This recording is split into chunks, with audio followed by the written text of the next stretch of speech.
Bien. Pour la démonstration, je vais reprendre le même exemple de gestion de patients, d'accord? Cette fois-ci, donc je rappelle en même temps la partie DAO, comme on a déjà fait, et je vais enchaîner rapidement sur la partie web. Donc, je crée un projet Spring Boot. Alors ici donc, je vais l'appeler donc patient MVC.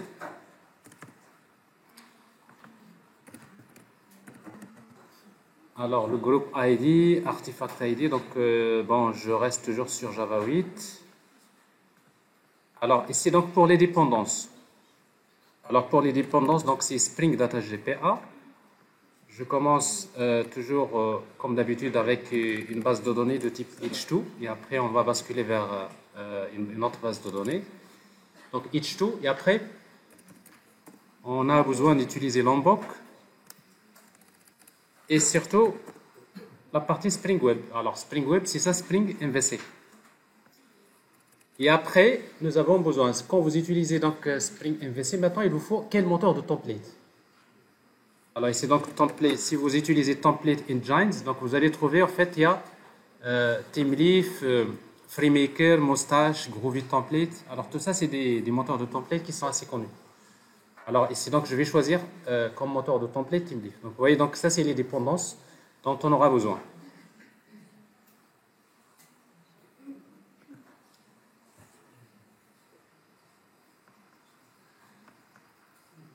Alors ça c'est en fait le projet qui est créé. Alors maintenant, on va d'abord commencer, supposons je veux créer une application qui permet de gérer des patients.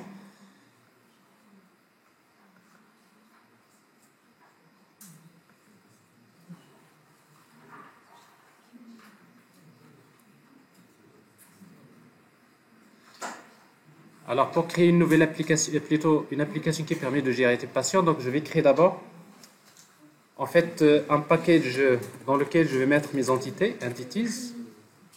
Je crée un package dans lequel je vais mettre mes interfaces, la couche DAO, c'est-à-dire les repositories. Et je vais créer un package pour la partie web. Pour le moment. Web. Alors pour les entités, je veux créer une application qui permet de gérer des patients. Donc je vais créer la classe patient. Alors un patient est défini par ses attributs. On va garder les mêmes attributs que la dernière fois. Donc ici, le ID du patient.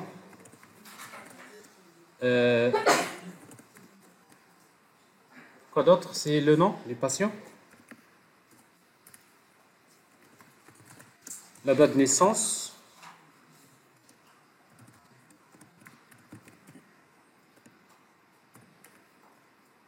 Et après, nous avons utilisé un attribut de type booléen malade, est-ce que le patient est malade ou pas. Et après, je pense que nous avons utilisé un attribut qui s'appelle le score.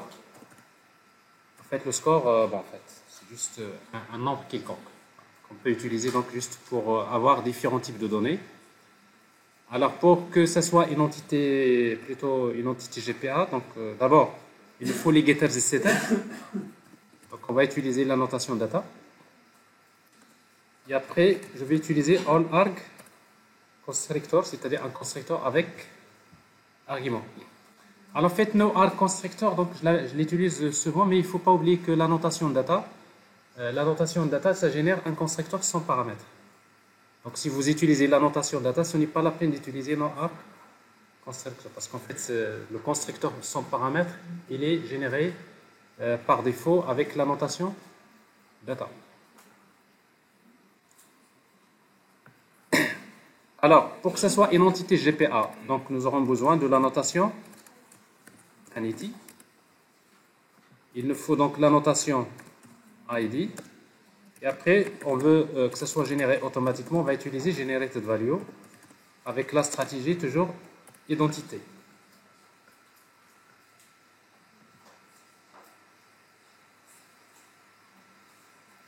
Alors faites attention, donc, alors ici, il vous dit, ah, alors ce que je viens de dire tout à l'heure, donc vous voyez, donc il vous dit que un constructeur, un constructeur sans paramètre, mais celui qui est généré avec data, donc il est protégé, donc il faut ajouter no arg constructeur, parce qu'en fait, une entité GPA exige un constructeur sans paramètre, qui est public.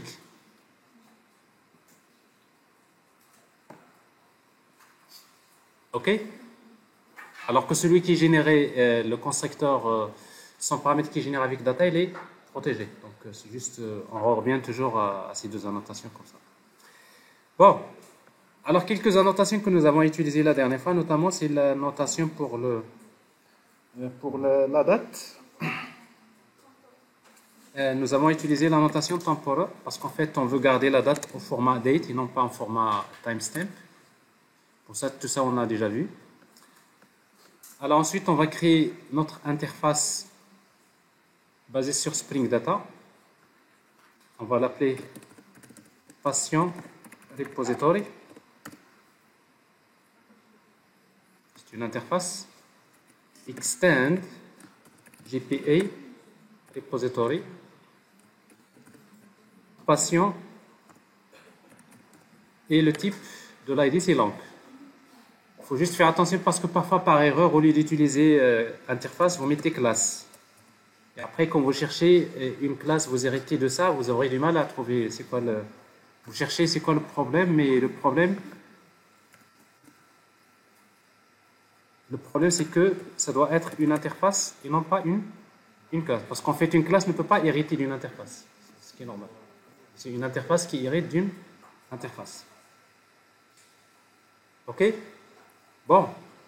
Alors, donc ça c'est la couche DAO. Et après, pour tester l'application, dans l'application, on va créer une méthode command line runner. Juste donc command line runner qui va retourner une fonction dans laquelle on va faire des traitements au démarrage. Alors ici donc on va utiliser la notation bin. Comme ça cette méthode va s'exécuter automatiquement au démarrage et il va exécuter ce code. Et ce code là tout simplement c'est on a besoin d'injecter patient repository et on va reprendre ce qu'on a déjà fait avant. Je vais insérer quelques patients, patient repository.save. Je vais créer des nouveaux patients. Le premier patient, l'ID, je ne le connais pas nul. Le nom du patient, l'adresse, plutôt la date de naissance, bon, pour le moment je vais utiliser new date. Et après le malade, c'est false. Et après le score, bon, je mets une valeur de 12.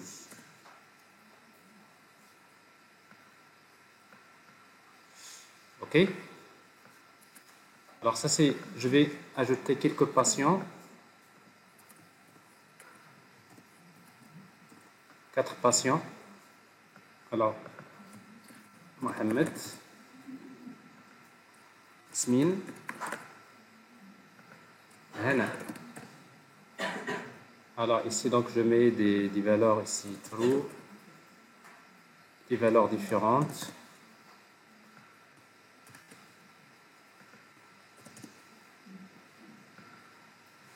True, false.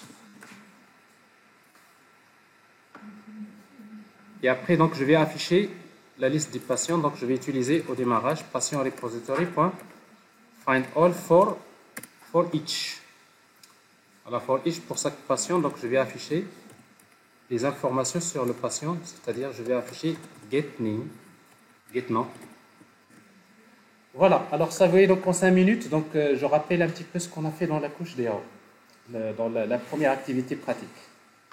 Et pour faire le test, dans le fichier application.properties, donc on aura besoin de spécifier une base de données, string data source URL, GDBC, mem, plutôt h2, mem, memory. La base de données, on va l'appeler patient hospital. bien patient DB. Et après, on va activer donc each to console. Donc, Spring each to console enable true. Et le port. Le port de Tomcat qu'on va démarrer, c'est 80-82, par exemple. Alors, ça, c'est le premier test que vous faites généralement. Alors, vous voyez donc, si vous avez fait déjà ça, si vous avez fait déjà ce genre d'application une fois, deux fois, trois fois, cette partie-là, quasiment, vous pouvez la faire en 15 minutes. Créer l'entité GPA, créer l'interface GPA Repository, vous démarrez l'application. Et comme ça, nous, on va consacrer plus de temps à la partie web. OK? Alors, l'application, elle est démarrée. Pas de surprise. Tout s'affiche correctement. Il n'y a pas de problème. On peut voir la base de données.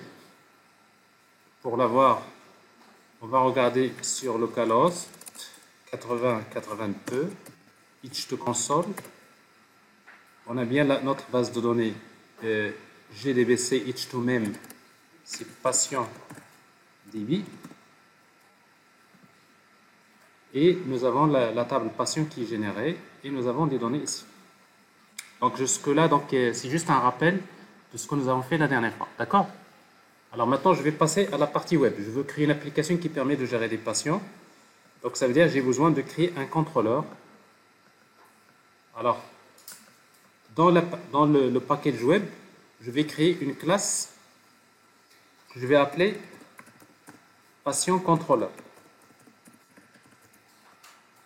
Alors, pour créer un contrôleur Spring MVC, donc il faut utiliser la notation controller. Alors, notre contrôleur, il a besoin d'accéder à la base de données en utilisant patient repository. Et pour faire l'injection des dépendances, donc on va utiliser AutoWired. Mais comme je disais la dernière fois, AutoWired c'est une solution qui marche bien, mais il n'est pas recommandé. Alors ce qui est plutôt recommandé, c'est d'utiliser un constructeur avec paramètres. Donc pour faire l'injection via un constructeur avec paramètres, faites tout simplement Alt Entrée, ajouter un constructeur avec paramètres. Et avec ça, donc, vous faites l'injection via le constructeur. Ou encore, vous utilisez AllArg constructor et dans ce cas-là, vous n'avez plus besoin d'utiliser un constructeur ici avec paramètres parce qu'avec Lombok, il ajoute un constructeur avec paramètres. Alors tout ça, j'en ai déjà parlé la dernière fois. Alors, maintenant, on va créer une méthode qui permet de retourner une vue qui s'appelle patient. Voilà, c'est-à-dire ici la méthode s'appelle patient. Et pour accéder à cette méthode patient, je vais utiliser une requête getMapping avec le path égale /index. C'est-à-dire quand je vais taper http localhost /index, c'est cette méthode qui va s'exécuter. Et cette méthode, elle va me retourner une vue qui s'appelle patient.html. Donc maintenant ma vue, la vue que je vais afficher, donc ça devrait s'appeler patient.html. Mais c'est une vue qui est basée sur le moteur de template TeamLeaf. Alors maintenant pour créer une vue basée sur TeamLeaf, il faut dans votre dossier ressources, dans le dossier ressources, il y a deux dossiers. Il y a le dossier statique.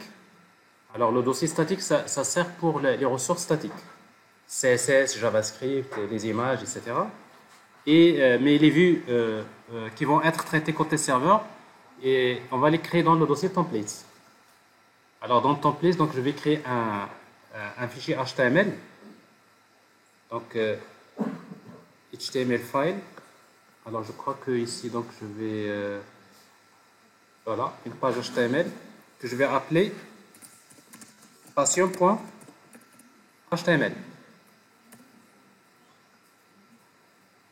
Alors, qu'est-ce que je vais mettre ici? Pour le moment, je vais mettre le style ici, liste des patients. OK? Alors, ça, c'est une vue, une simple page HTML. Alors, je redémarre. Et je vais regarder d'abord, est-ce que ce contrôleur, le premier test à faire, donc je vais taper http/index. Normalement, ça devrait me donner patient.html. Alors c'est ce que je vais faire ici. Localhost 8082 slash quoi? Index. Et j'ai patient.html. Alors quand vous avez ça, ça veut dire que finalement vous avez envoyé une requête. Ben, qu'est-ce qui se passe? Ben, ce qui se passe, c'est ça, l'architecture, elle est là. Donc j'ai envoyé la requête. Finalement, qu'est-ce qui a reçu la requête? C'est Dispatcher Servlet, mais on ne l'a pas vu. Hein. On n'a même pas déployé parce que par défaut, Spring va le déployer. Donc Spring, il fait appel au contrôleur. Il y a une méthode qui va s'exécuter. La méthode va retourner une vue. Et Dispatcher Servlet fait appel au moteur de template. Donc, le Dispatcher Servlet fait appel à TeamLeaf. Et après, c'est TeamLeaf qui va lire le fichier HTML. Et après, il me génère le rendu HTML. Ici. Alors, pour le moment, pour moi, dans l'index, je vais afficher la liste des patients. Alors, pour afficher la liste des patients, qu'est-ce que je vais faire? Eh bien, je vais dans mon contrôleur. Ici, donc, du moment que j'utilise le rendu côté serveur, donc j'ai besoin de déclarer un modèle de Spring MVC. Je vais récupérer la liste des patients.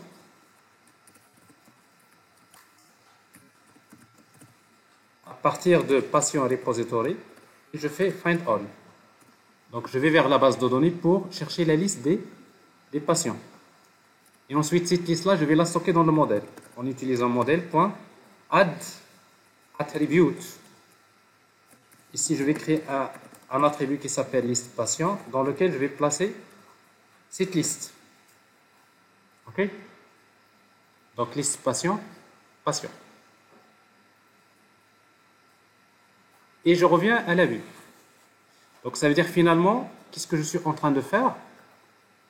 Je suis en train de faire ça. Vous voyez, donc, j'envoie la requête. Dans la méthode, j'appelle patient repository, je récupère la liste des patients. Et après, dans le modèle, je vais ajouter un attribut qui s'appelle liste patient, dans lequel je vais stocker la liste des patients. Et je reviens vers la vue. Alors maintenant, la vue, qu'est-ce qu'elle va faire? Ben, on va écrire un peu de code qui est basé sur TeamLeaf pour afficher un tableau qui contient la liste des patients. Alors c'est ce que je vais faire dans la vue. Alors pour utiliser TeamLeaf, donc, dans la balise HTML, vous déclarez XML NS, namespace, th égale, bon, http, alors, quelque chose qui manque ici, non, http, www.teamleaf.org. Bon, ça c'est le namespace de TeamLeaf. Alors si vous faites ça, maintenant vous pouvez créer un table dans lequel vous mettez tr. Ben, on va utiliser, bon, dans un tableau, généralement, si vous respectez un petit peu les choses, vous mettez head, c'est-à-dire le header du tableau. Alors surtout si vous travaillez avec Bootstrap 5, c'est bien de faire ça. Alors dans le head, donc on va utiliser tr et on va utiliser th. Alors ici donc je vais afficher id, la colonne id patient, le nom du patient, sa date de naissance, l'attribut malade et après le score. Et dans la partie tbody du tableau, je vais créer une ligne et dans cette ligne je vais faire une boucle. Je vais utiliser th quoi? Each. Alors ce qui est bien avec IntelliJ, c'est que vous êtes un peu tranquille, hein. Donc vous avez l'intelligence, il n'y a pas de problème. Il sait très bien que vous utilisez TeamLeaf. Par contre, si vous travaillez avec Eclipse, là vous allez un peu souffrir un petit peu dans la syntaxe. Donc th each, pour chaque p, $, liste, regardez. Il sait que dans le modèle, Ben, Timely est plutôt IntelliJ. Il sait déjà que vous avez un contrôleur. Il sait que dans le contrôleur, vous avez ajouté un attribut qui s'appelle liste passion. Et ça, il n'y a que IntelliJ qui le fait. Alors, ici donc TR, et après on va utiliser TD. Et dans TD, donc je vais utiliser TH de point texte. Alors dans texte, je vais utiliser $CP point. Regardez, ici vous avez les attributs, soit get, soit attribut directement ID. Donc là, vous n'allez pas vous tromper, vous allez chercher les attributs. Donc vous pouvez utiliser soit get ID, ça marche, ou bien tout simplement vous utilisez point ID. Donc généralement, il va appeler le getter. Et après, je fais la même chose pour afficher le reste. Ici, donc, c'est le nom. Quoi d'autre? Date de naissance. Malade. Et le sport.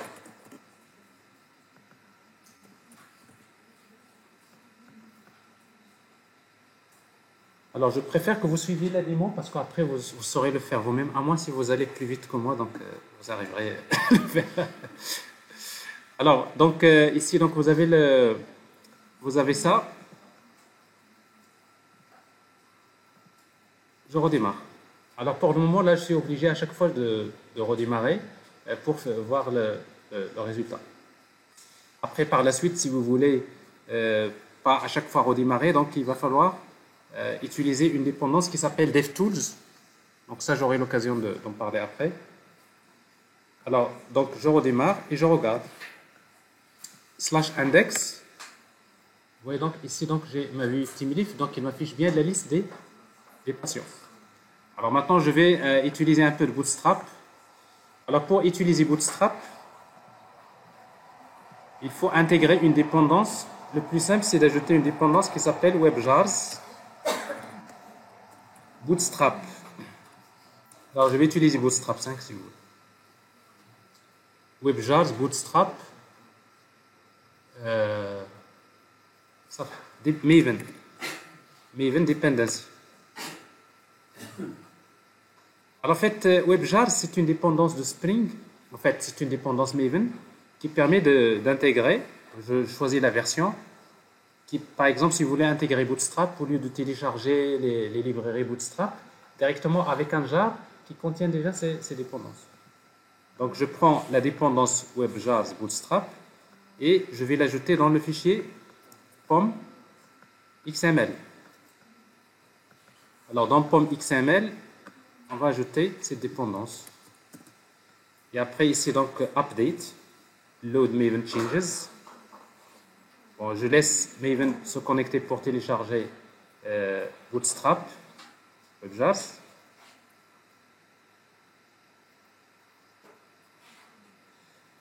C'est fait. Ou bien vous faites tout simplement, n'oubliez pas de faire ça, Maven Reload Project, c'est la même chose. Alors maintenant, en fait, Bootstrap, il est là. Donc si vous cherchez dans les dépendances, dans les librairies, vous allez, les librairies de votre projet, il y en a plein, etc. Forcément, vous allez trouver Bootstrap ici, Bootstrap.jar. Vous m'aidez? On va trouver. Jaxby, tout ça, c'est les dépendances de votre projet.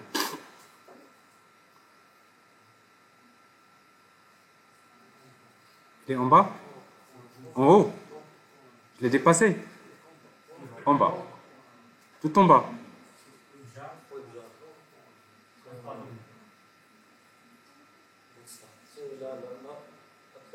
Voilà, il est là.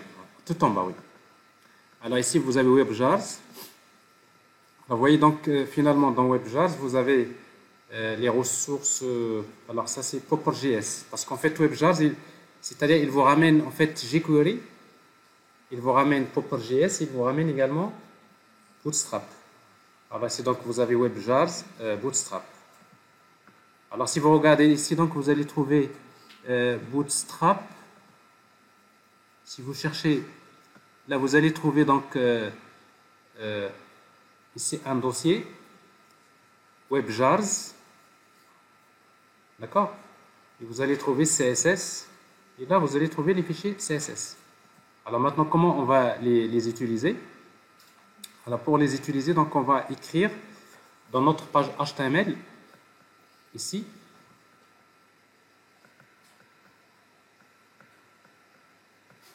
eh bien, on va écrire ça. Encore, on va utiliser link. Rel, c'est quoi? C'est style sheet. Et href, vous mettez slash web, webjar. Ouais, donc il le retrouve, slash. Il a contrôle espace. Normalement, slash bootstrap. Donc, webjars.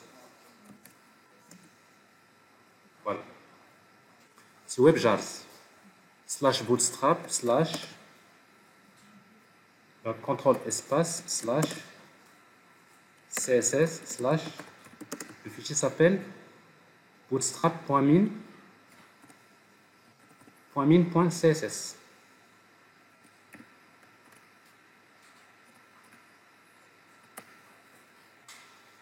Bon, c'est encore, si vous voulez, avec IntelliJ, c'est vraiment c'est un peu plus simple de ne pas se tromper dans le chemin, n'est-ce pas? Mais tout ça, c'est un fichier qui se trouve dans un jar, n'est-ce pas? C'est pas, si vous cherchez dans votre projet, au fait, Bootstrap, vous n'allez pas le trouver dans le dossier statique. C'est ce qu'on appelle un WebJar. On peut bien le faire dans le dossier statique, on fait la même chose.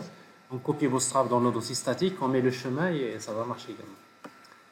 Alors pour voir si ça marche notre Bootstrap, on va juste utiliser ici classe égale table. Ok?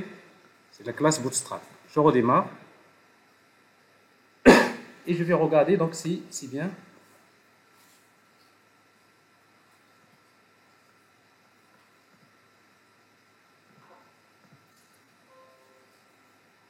Bon après donc vous voyez donc ça c'est la classe table, il est là. Alors faites attention avec Bootstrap 5 si vous oubliez de thead et tbody, donc ces classes là ne vont pas bien fonctionner. Donc c'est-à-dire dans Bootstrap 5 ça suppose que il faut séparer thead de tbody. Alors on va en profiter donc pour créer ici quelque chose. On va créer en fait une carte div. Je vais utiliser classe container. Ça, c'est Bootstrap maintenant. Je vais créer un div dans lequel je vais utiliser card. Div. Dans card, vous avez card header. Donc ça, c'est liste des patients. Et card body. Alors dans card body, je prends ce tableau que j'ai créé ici. CTRL X et je le déplace ici.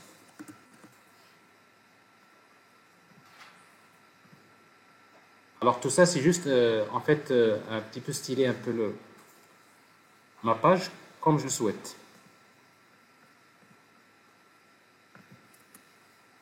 Donc ça c'est un panel, liste patient. Et je vois ici donc, alors je vais faire un peu de, je vais mettre ici container, je vais mettre margin top 2.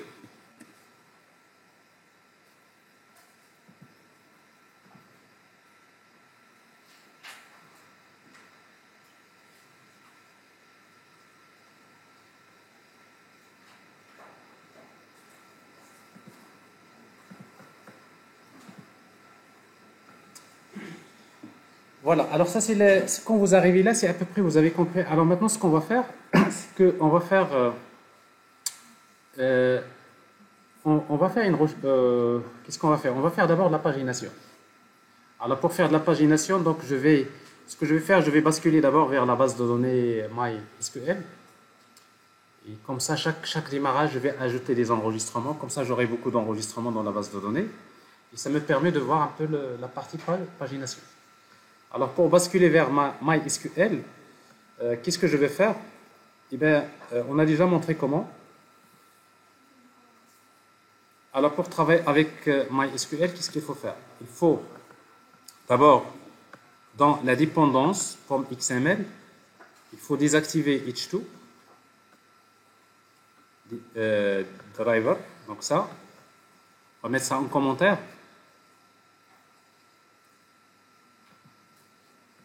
Et après, vous ajoutez MySQL dependency, MySQL connector Java.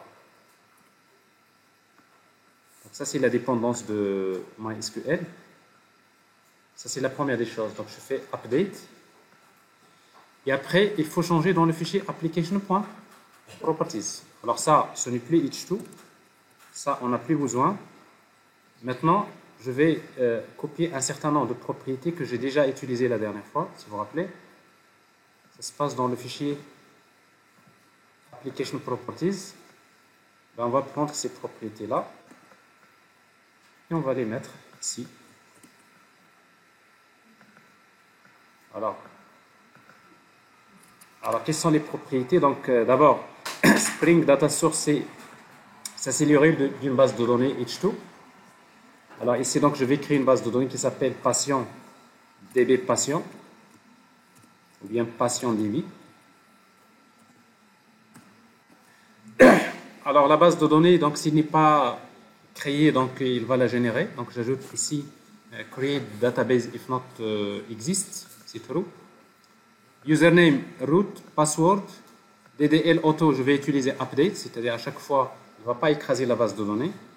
Je vais utiliser MariaDB dialect et show SQL true, comme ça je voudrais qu'il m'affiche les requêtes SQL pendant l'exécution.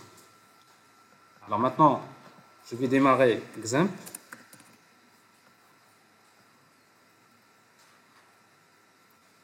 Alors XAMPP, donc j'ai MySQL qui est démarré. Bon, même si vous voyez MySQL, mais en réalité c'est MariaDB. Donc je vous ai déjà raconté un petit peu la différence entre MySQL et MariaDB. C'est la même chose en fait. Sauf que MariaDB c'est un peu open source, MySQL c'est plutôt chez Oracle. Mais là, XAMPP c'est un outil, c'est l'open source. C'est-à-dire c'est des outils qui utilisent des solutions open source. Et d'ailleurs, si vous mettez à phpMyAdmin, vous appelez phpMyAdmin, vous allez voir ici quelque part. Je ne sais pas si c'est écrit quelque part MariaDB, quelque part, non? Hein? À droite. Voilà. Ici. Alors, ici, donc, la base de données, on va démarrer notre application. On va arrêter complètement et on va démarrer. Donc ça, c'est juste pour basculer. On est en train de basculer de H2 vers MySQL.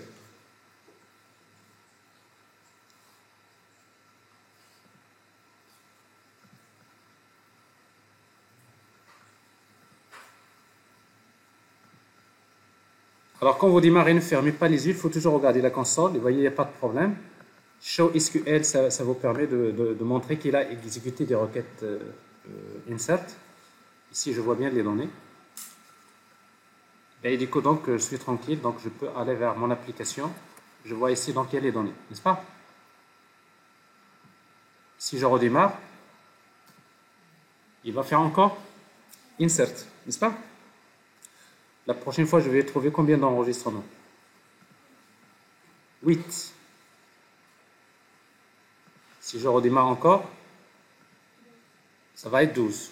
Moi, je veux beaucoup d'enregistrements tout simplement parce que j'ai besoin de montrer comment faire la pagination. Ok? C'est des données qui sont dupliquées, pas de problème. Alors maintenant, je ne veux pas afficher tous les patients, c'est pas pratique.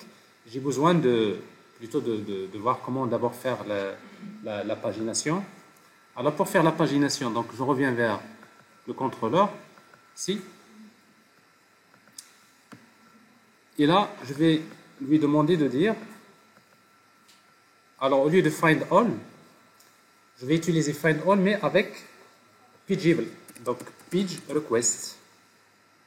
Mais avant de ça, donc maintenant, cette méthode-là, il va recevoir 2 paramètres. Le premier, c'est la page, et le deuxième, c'est size. C'est-à-dire dans la requête, je vais lui demander donne-moi quelle page et la taille de la page. Alors, ça c'est deux paramètres de la méthode. Ici, donc, je vais utiliser un request param. Donc, c'est un paramètre c'est-à-dire d'URL. Comment il s'appelle le paramètre? Page. Donc, c'est-à-dire, il va faire request.getParameter page. Ici, s'il ne trouve pas default value. Alors, c'est quoi la valeur par défaut? C'est 0. C'est-à-dire, si on ne spécifie pas ce paramètre-là, il va prendre la valeur par défaut 0. Ben, je fais la même chose ici. Pour size, le paramètre s'appelle size. S'il ne le trouve pas, on va supposer que c'est 5. Ça, c'est la taille de la page.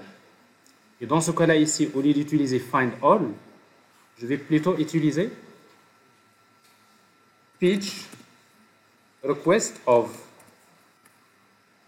Je ne veux pas tous les patients, je veux de la page page et quel size? Size. Alors, sauf quand vous appelez une méthode find all avec le paramètre de type pageable, au lieu d'utiliser list ici, c'est plutôt c'est page. On a déjà expliqué ça. Spring Data. Une page. Ici, donc, si vous voulez garder que la liste, vous pouvez utiliser ici page.getContent. Alors ici, getContent, c'est quoi? Ça vous donne la liste. Voilà, c'est la liste des patients de la page. Mais après, il y a d'autres... si vous voulez, ici maintenant, c'est page patient. Et là, vous mettez page patient.getContent. Et on démarre.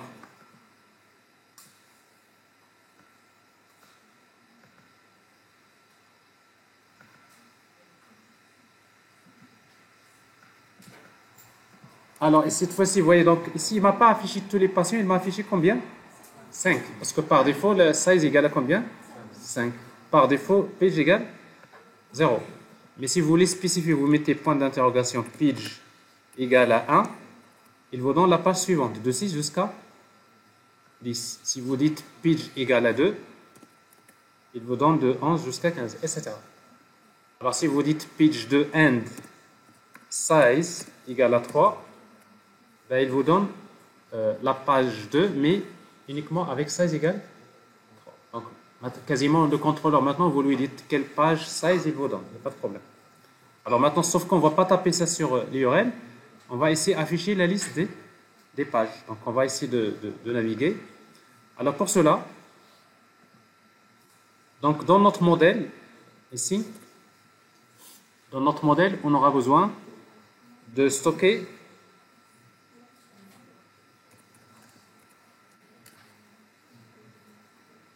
quoi? Le nombre de pages. D'accord? Alors, stocker le nombre de pages. Donc, c'est ce que je vais faire. Donc, je vais utiliser set pages, plutôt set attribute. Bon, une solution plutôt add attribute. Je vais ajouter un attribut que je vais appeler les pages. La valeur, c'est quoi? Bah, je vais créer une solution, c'est de créer un tableau. New int.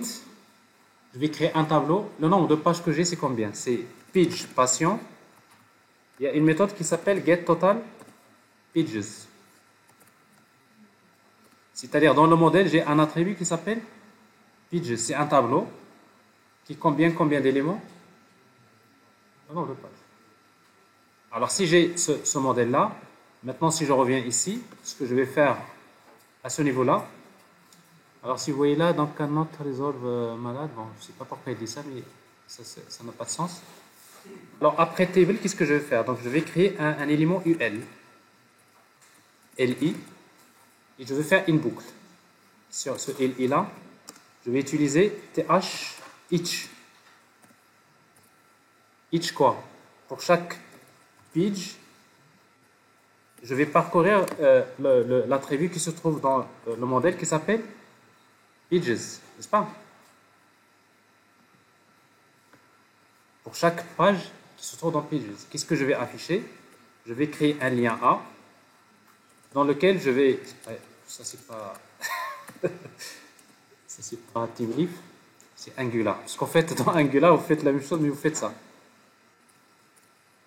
C'est $,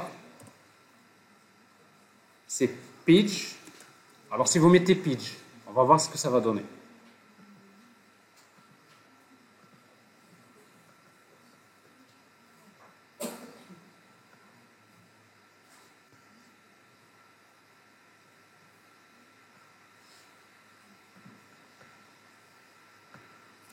Alors ici, donc si vous mettez index, par défaut, il vous donne. Alors ça, c'est pas bon déjà, c'est mal écrit. Donc vous voyez bien, j'ai oublié un TH, n'est-ce pas? Ben, c'est normal. Donc ça, il ne va pas comprendre. Hein. Donc il faut utiliser TH texte. N'est-ce pas?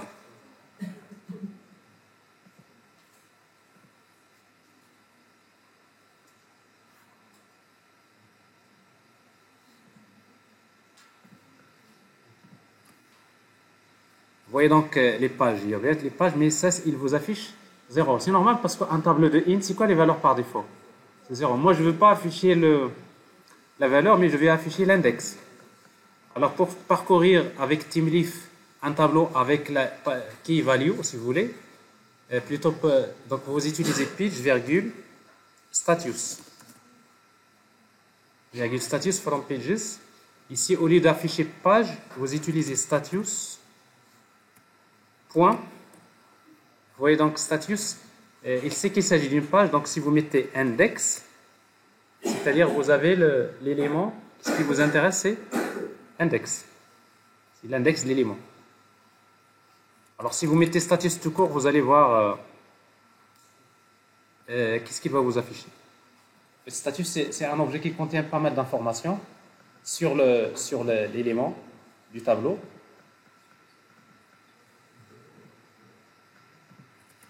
Vous voyez donc status, il contient un attribut index, count, size, current, etc. Donc il contient déjà, quelle est la page courante? C'est 0. Vous avez size, c'est combien? Les 6. Normalement c'est 5, n'est-ce pas?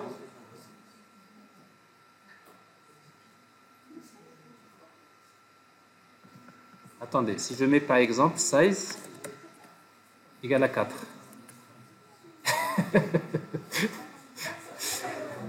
Donc c'est le nombre de pages. C'est pas size qu'on est en train de... C'est le size, c'est le nombre de pages, si vous voulez. 7 pages. Donc 6, vous avez 1, 2, 3, 4, 5, 6. Donc si vous voulez le nombre de pages, ici c'est size. Count. Donc ça c'est un compteur et après index.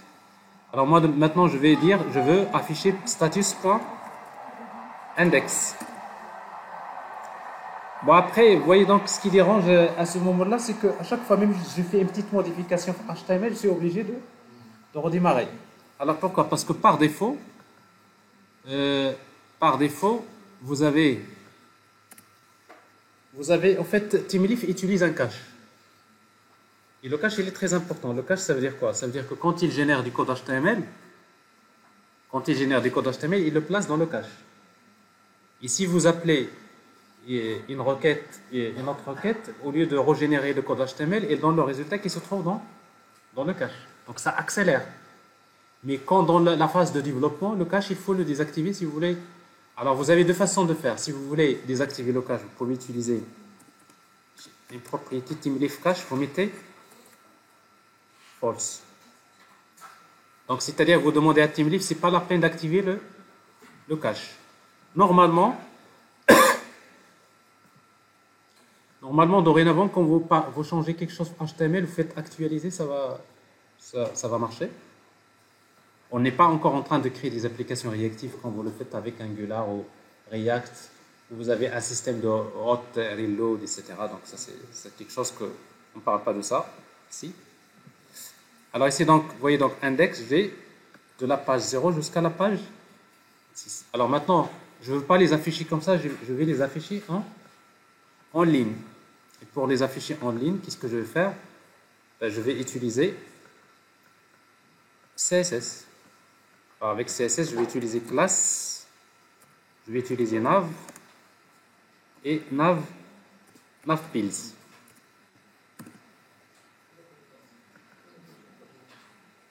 Alors, navpills, donc je vais regarder déjà si mon truc cache marche bien. Non. Alors, ça marche pas.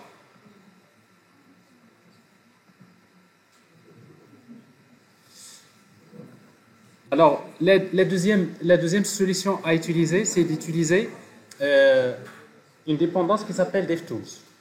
En fait, DevTools, qu'est-ce qu'il fait? C'est une dépendance, si vous l'ajoutez, il configure tout votre environnement en mode développeur. Donc, ça veut dire automatiquement, il va désactiver le cache, il va activer console, H2. Donc, vous n'avez pas besoin de le faire sur le fichier.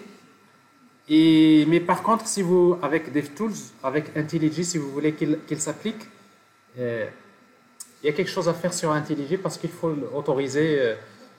En fait, dans la configuration de IntelliJ, il y a des modifications à faire. Alors maintenant, je vais pas m'arrêter là-dessus parce que je suis un peu serré par le temps. Je vais continuer à redémarrer. Et après, donc, si le temps à la fin reste, donc je vais voir comment activer DevTools. OK?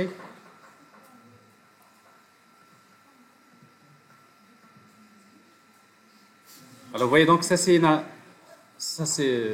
à la rigueur, c'est pas bon. C'est presque bon. Eh ben, on va utiliser ces classes btn, c'est-à-dire le lien A, on va le considérer comme étant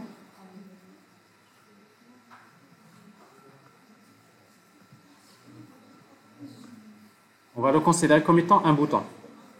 OK?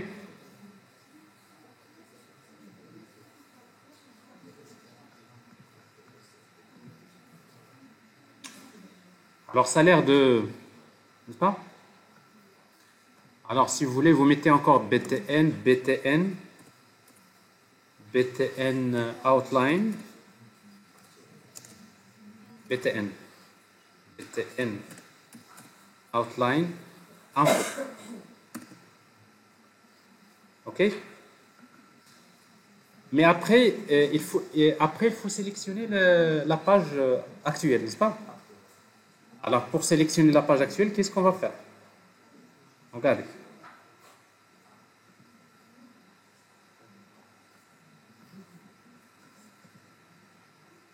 Donc, ça, c'est si vous voulez, c'est les pages. OK? On va les espacer un petit peu. Et pour les espacer, on va utiliser quoi? C'est margin left ML1, par exemple. Alors maintenant, si vous voulez activer par défaut, qu'est-ce qu'on va faire? On va faire ici, sur le A, on va utiliser th class. En fait, th class, ça veut dire quoi? Ça veut dire que je vais appliquer des classes CSS suite à une condition. Alors, c'est quoi la condition? La condition, c'est quoi? Je vais utiliser d'abord l'expression, comme ça. Alors, la condition, ça va être, c'est que la page, c'est status.index est égal à quoi? C'est la page courante. Vous savez que la page courante, on l'a déjà dans status. Égal à quoi? Status. Égal à quoi? Status. Current. Alors si status.index égale status.current, c'est-à-dire la page courante, point d'interrogation.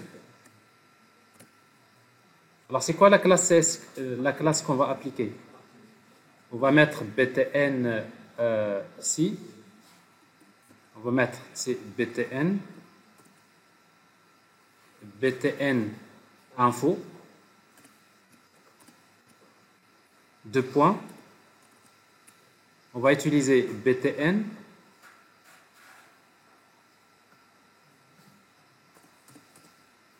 BTN.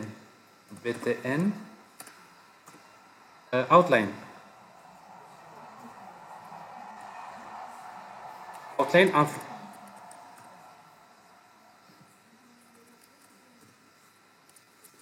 Et là, je peux supprimer maintenant classe ici. Il y a quelque chose qui manque? Margine, oui. Alors, ici, margine, quel que soit les cas. Alors, d'ailleurs, si vous mettez classe, je pense qu'il va l'ajouter. Margine left, margine L, L1.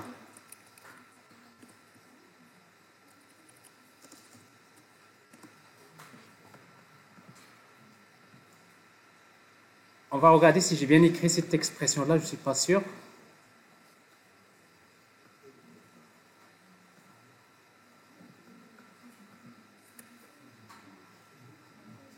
Bon, ça marche. Alors ici, donc, vous voyez donc la page current page, c'est quoi? C'est 0. OK? Alors pourquoi margine ne marche pas? ML.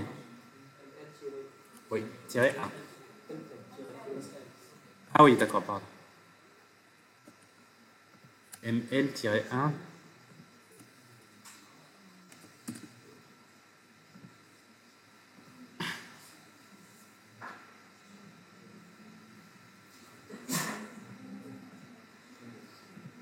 Alors donc la page par défaut,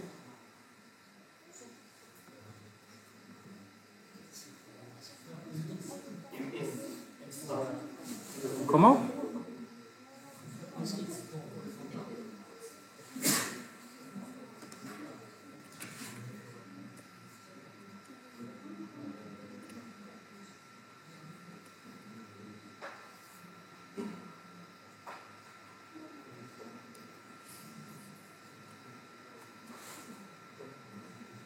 Alors qu'est-ce qui manque? MX? Oui, si vous voulez. Mais ML, ça devrait marcher, on est bien d'accord. Merci. Merci. Oh, j'ai oublié que ça, c'est Bootstrap 5. C'est quoi? C'est M? Start. MS. MS1, c'est ça? Ok. Merci. Alors ça, c'est Bootstrap... Bootstrap 5.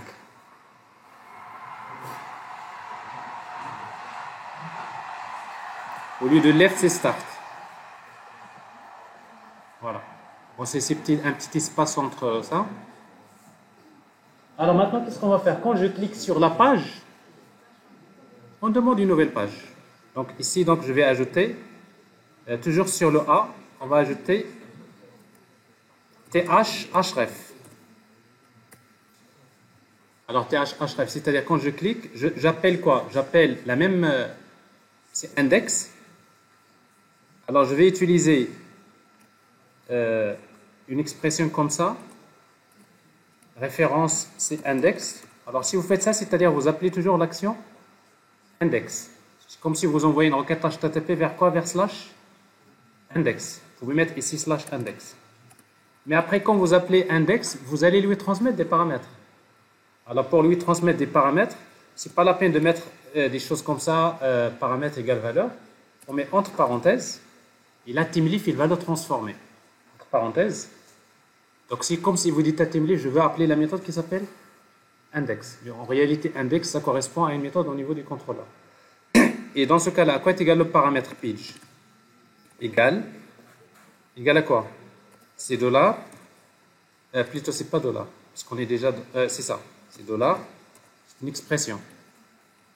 C'est status, point, index. Donc c'est-à-dire quand je clique sur ce lien, je vais envoyer page égale status, point, index. Donc j'appelle la page index.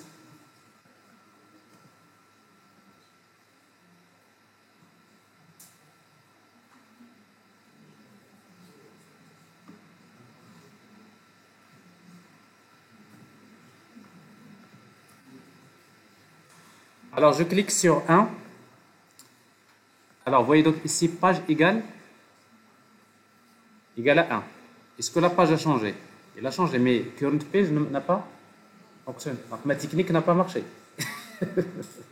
Alors, page 2, ben, la page, elle a changé, mais ici, ça ne marche pas. Donc, il y a quelque chose qui manque là. Alors, qu'est-ce qui manque? Qu'est-ce qu'on a raté? Alors, status.index, status.current.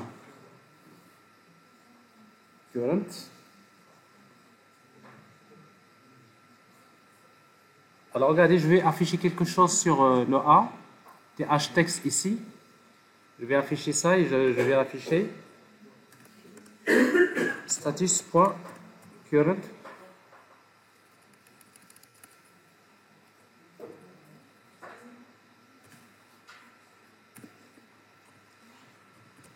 Sinon, je vais utiliser une autre technique.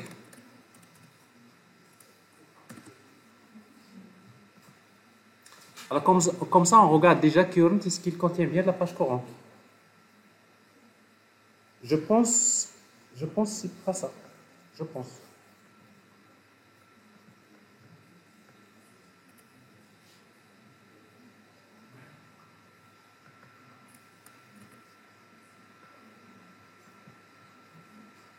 Alors, th-text.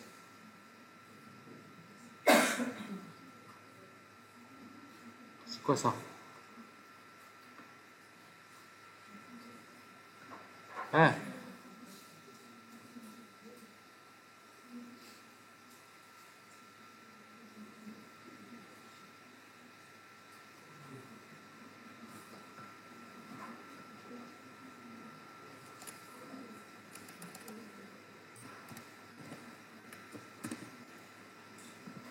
Alors, je finis mes investigations. Il faut que je m'assure d'abord que current, il contient bien la page courante. Parce que sinon, il va falloir qu'on le fasse autrement. J'ai oublié. Voilà. Donc, vous voyez, donc la page current, c'est 0. Si je clique ça, c'est toujours 0. Donc, ça ne marche pas. Donc, c'est-à-dire, ma technique là ne marche pas. Qu'est-ce que je dois faire? Ben, je suis obligé de passer. Ici, je mets index. Et je reviens vers le contrôleur. Ici, dans le contrôleur, dans le modèle, je vais stocker la page courante. C'est-à-dire modèle.set attribute add attribute. Là, je vais créer un current page. C'est quoi sa valeur? C'est tout simplement c'est la page. C'est-à-dire la page sur laquelle j'ai cliqué, ben, ça devient page courante. Et du coup, donc ici dans mon test, au lieu de faire ça, current, je vais utiliser quoi? C'est directement, c'est current page. Voilà. Alors, current page, c'est la page courante. Sachant que current page, ça doit être un attribut dans le modèle.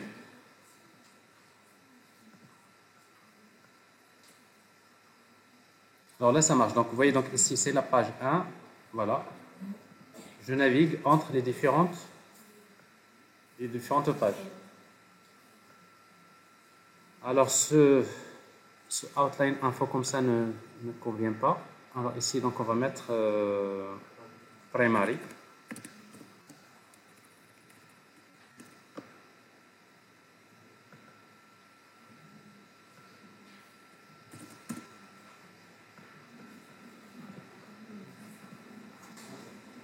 Alors, est-ce que vous avez compris? Donc ça, c'est juste, c'est de l'entraînement pour voir un petit peu comment faire un peu la pagination en utilisant TeamLeaf, moteur de template. Donc ici, donc j'ai les différentes pages et je peux naviguer. Alors maintenant, je vais faire mieux parce que naviguer entre une centaine de pages, ça n'a pas de sens. Il faut faire la recherche, n'est-ce pas? Je vais créer un formulaire pour rechercher des patients. Alors, dans la même page, je vais créer ici, dans Body, je vais créer un formulaire. Alors, ce formulaire-là, il va utiliser la méthode, c'est get. Généralement, quand on fait une recherche, on utilise la méthode get. Et on va utiliser th action. Th action. Quand je valide le formulaire, j'appelle toujours index. Ok? C'est toujours index. J'ai toujours la même méthode. Et dans index, ben, tout simplement, je vais créer ici un formulaire. Je vais utiliser un label. Ok? Le label, qu'est-ce que je vais mettre? Donc, keyword.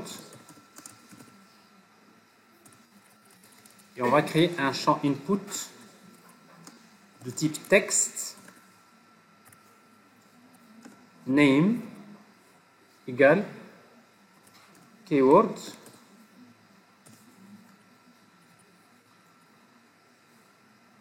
et après un bouton de type submit. Ici donc c'est chercher. Et on va utiliser la classe btn primary. Alors primary. Alors btn primary. Alors c'est un simple formulaire qui va me permettre de faire une recherche.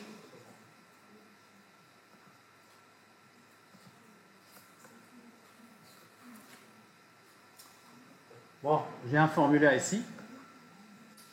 Alors je vais chercher par exemple Mohamed. Normalement quand je clique sur chercher, hop, j'envoie keyword égale.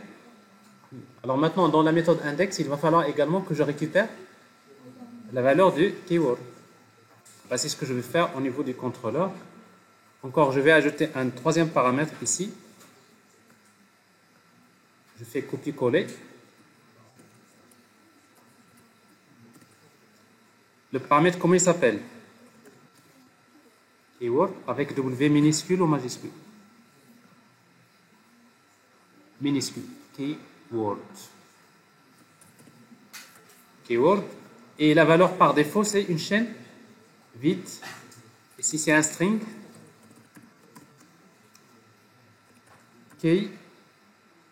Keyword. OK? Alors maintenant, on va plus utiliser find all. Donc il nous faut une méthode find by. Et on va l'ajouter. N'est-ce pas? Bah, grâce à Spring Data, c'est plus simple. Donc encore Spring Data, on va lui demander, je veux une méthode qui permet de retourner une page. Page de quoi? Patient. La méthode s'appelle find by quoi? Je vais chercher par nom.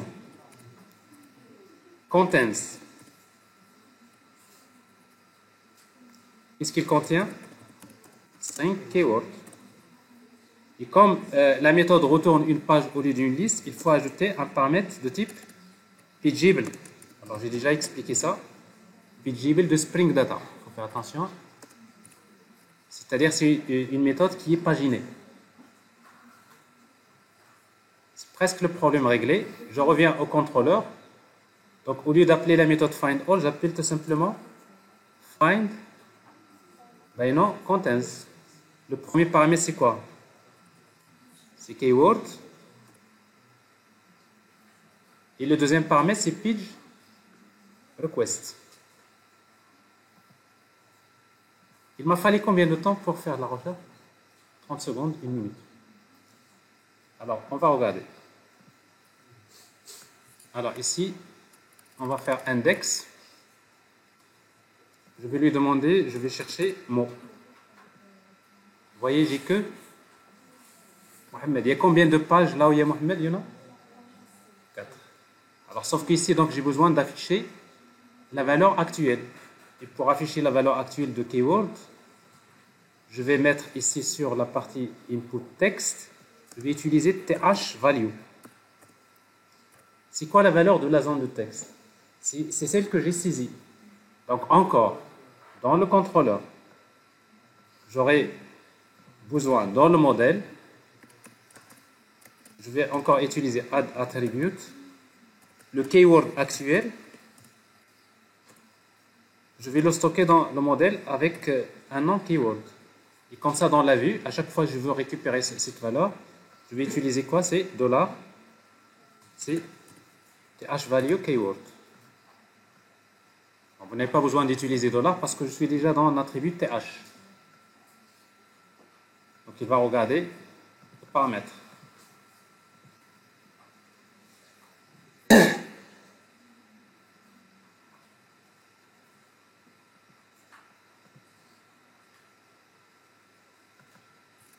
Je fais la recherche. Alors, vous voyez la valeur par défaut. Donc, ça, c'est pas bon. Donc, j'ai quoi? J'ai menti. Il faut mettre keyword. Il faut mettre l'expression.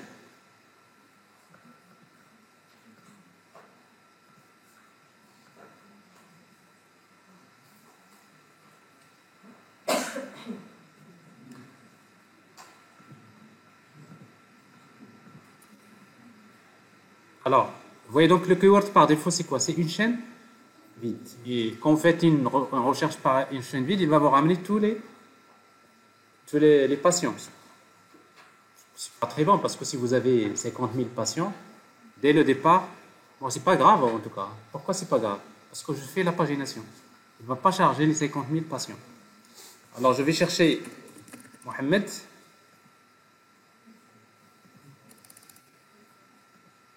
Vous voyez, Mohamed, je l'ai écrit avec 2 M. Voilà. Je vais chercher Hana. OK? Et j'ai presque terminé. Mais il reste quelque chose. Regardez. Quand je clique sur... Je vais naviguer. Quand je clique sur la page 1, regardez ce qui va se passer. Normalement, j'ai que 4 pages, n'est-ce pas?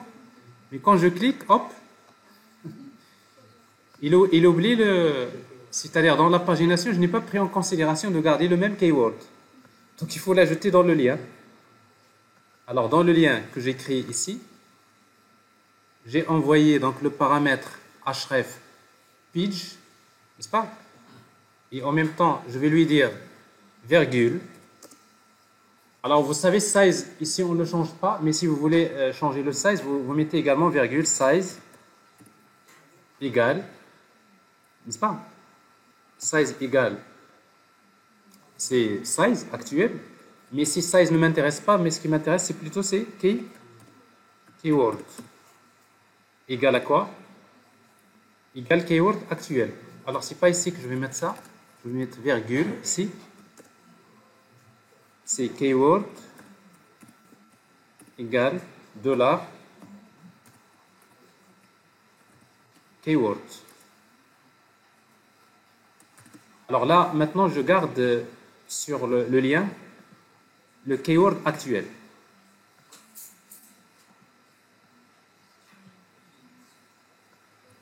Ben, c'est un peu ça, c'est comme ça qu'on travaille le rendu côté serveur. Alors, je cherche par exemple Mohamed, je vois qu'il y a 4 pages. Et donc, je suis sur la page 1, la page 2, mais je reste toujours dans la même recherche. C'est comme ça que vous faites sur Google, n'est-ce pas? Ce que vous faites sur Google, c'est que vous faites la recherche, vous naviguez entre les différentes pages. Ben, c'est le même principe. Vous cherchez par exemple TeamLeaf. Vous voyez donc qu'il vous donne un ensemble d'enregistrements. Et après, vous avez la pagination. Quand vous cliquez sur ça, vous voyez donc vous naviguez, mais vous restez toujours sur le même keyword. Ça veut dire à chaque fois, vous voyez ici keyword, il est toujours là, TeamLeaf. Query. Envoyé. Vous allez vers la page 2. Et ainsi de suite. Mais là, presque, on est dans la même logique. On dit côté serveur. OK? Ben, il reste juste à ajouter un lien pour supprimer. Parce qu'aujourd'hui, je ne vais pas faire la partie ajout et la validation des formulaires. Ça, c'est ce qu'on va faire la prochaine fois. Je vais ajouter un lien supprimer.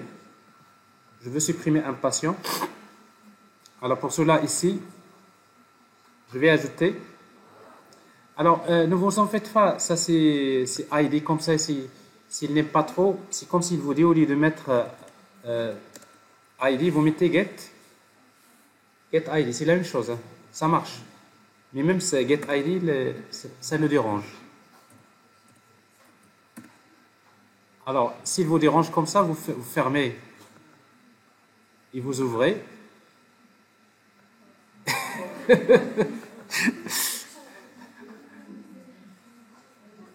Cannot.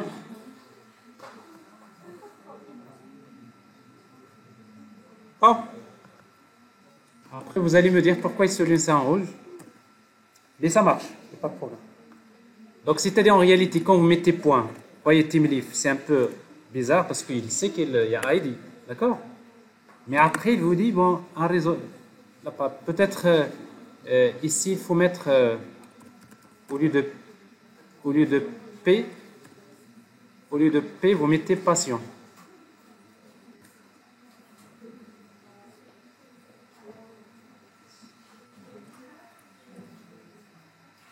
Je saute. C'est non, non, il faut comprendre pourquoi TeamLeaf, en fait, c'est pas TeamLeaf, c'est IntelliJ. Pourquoi il vous dit ça, mais en tout cas, ça marche, il n'y a pas de problème. Alors, ici, qu'est-ce qu'on va faire? Ici, on va mettre un bouton supprimé, un TD, un bouton type.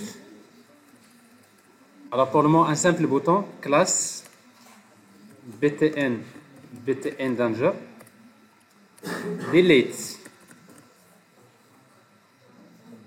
Vous pouvez utiliser AA.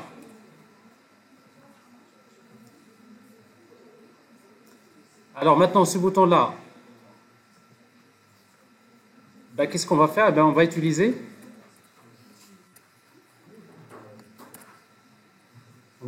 THREF. La même chose, donc j'appelle toujours l'action. Je vais appeler une action qui s'appelle delete.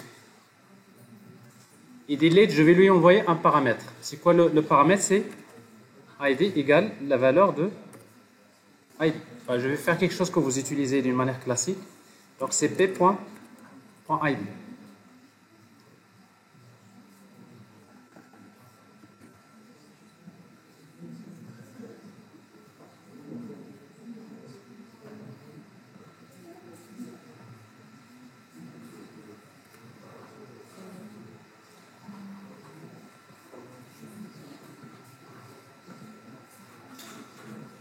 Alors, quand vous cliquez sur Delete, vous voyez ici Delete.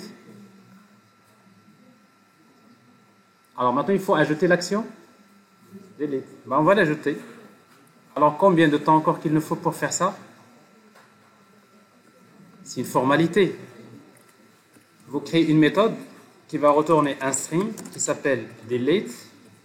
Alors, ce Delete, il reçoit quoi? Long ID.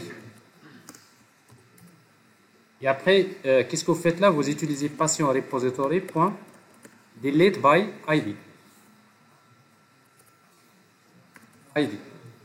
Et on va faire une redirection. Je vais rediriger vers index. Je supprime et je fais une redirection vers index. Comme ça, j'affiche à nouveau. Alors, pour faire ça, qu'est-ce que je vais faire? Tout simplement, c'est return. Donc, avec Spring MVC, si vous voulez faire la redirection, vous utilisez redirect. /. Alors quand vous retournez à Dispatcher Servlet Redirect, il sait qu'il s'agit d'une redirection. Mais là, on n'a pas terminé ça, parce qu'il faut mettre ici get mapping. Et c'est quoi le path? /index. Alors là, pour la sécurité, faire une suppression avec la méthode get, c'est mauvais. On va, là, pour le moment, on la garde, n'est-ce pas? On veut faire quelque chose de plus simple, mais après, au lieu d'utiliser get, il faut utiliser une méthode soit delete, soit post. Bon, l'essentiel, c'est que le get, pour supprimer, c'est très mauvais.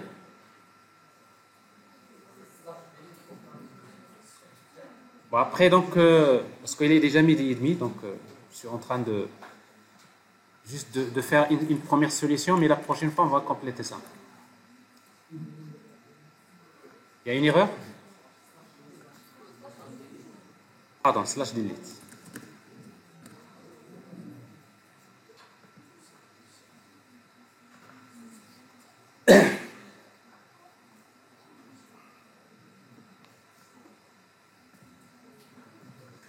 Alors, donc j'affiche.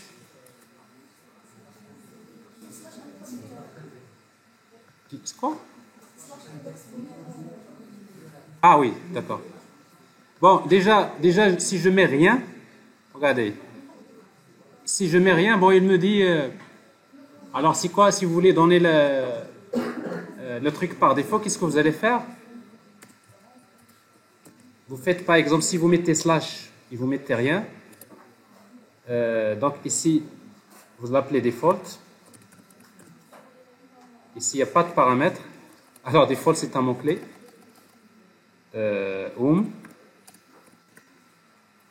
On va faire une redirection vers slash index. Bon, ça, c'est-à-dire, si vous mettez rien, il va rediriger encore vers index. Bon, c'est toujours pratique de faire ça. Alors, ici, il n'y a pas de delete.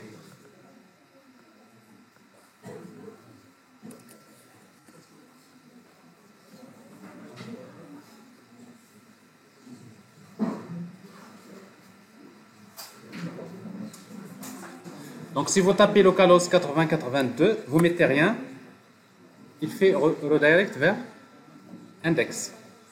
Et sur index, je peux naviguer. Ben, regardez, le numéro 35, je vais le supprimer. Ben, il est supprimé. Mais regardez, quand je le supprime, je perds c'est la redirection. J'ai perdu quoi? Je ne sais plus c'est quoi le keyword. Je ne sais plus c'est quoi la page actuelle. Donc, ça veut dire que quand je supprime dans le lien, ici, dans le lien ici, il va falloir que je lui envoie encore quoi? Keyword. Le keyword actuel égale à quoi? C'est de là. Keyword.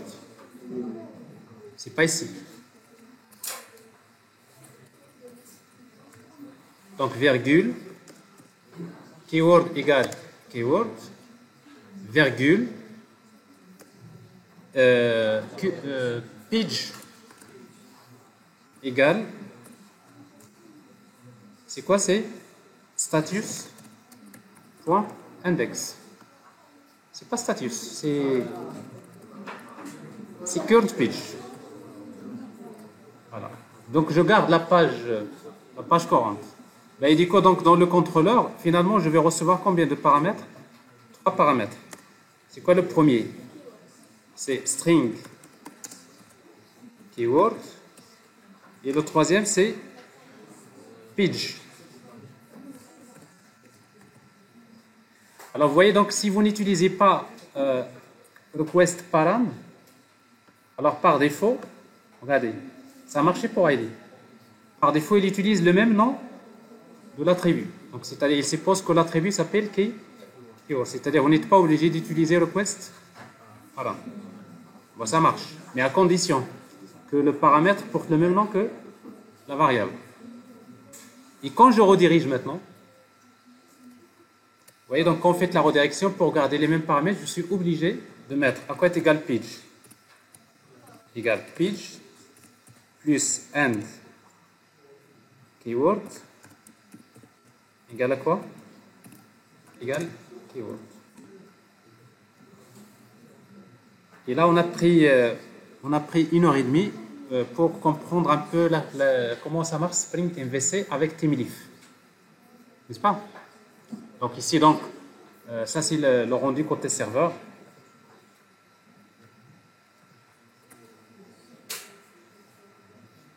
Alors, je vais chercher Mohamed.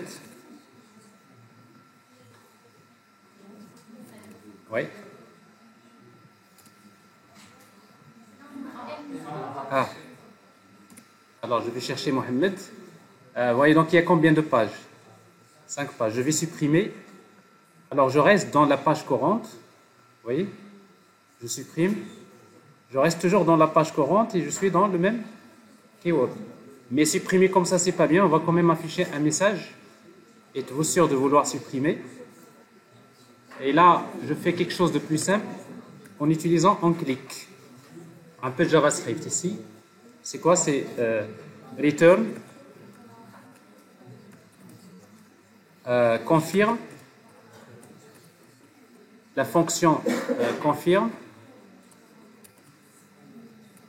êtes-vous sûr?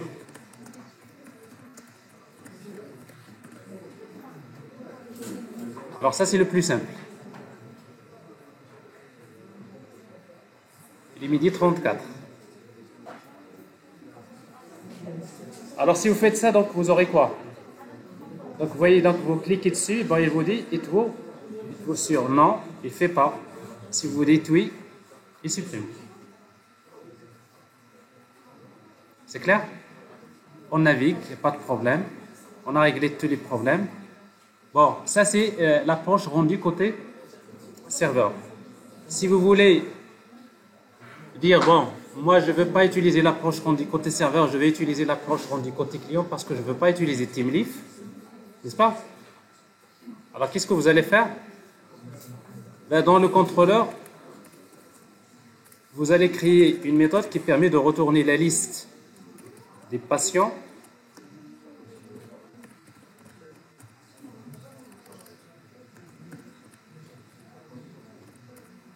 et vous mettez directement return patient repository point find all et vous mettez quoi ici get mapping. Alors c'est quoi le path? C'est slash patient. Regardez bien, c'est la dernière.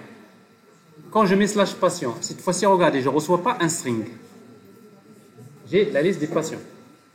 Alors maintenant normalement dispatcher servlet, il doit comprendre que cette liste patient, il ne s'agit pas d'une vue. Il doit la convertir en format JSON. C'est quoi la solution? Soit vous mettez ici REST controller, mais non, on ne veut pas un REST controller, on veut rester dans le contrôleur. Et la deuxième solution, c'est vous restez dans le contrôleur, mais à condition d'ajouter ici une annotation qui s'appelle response body.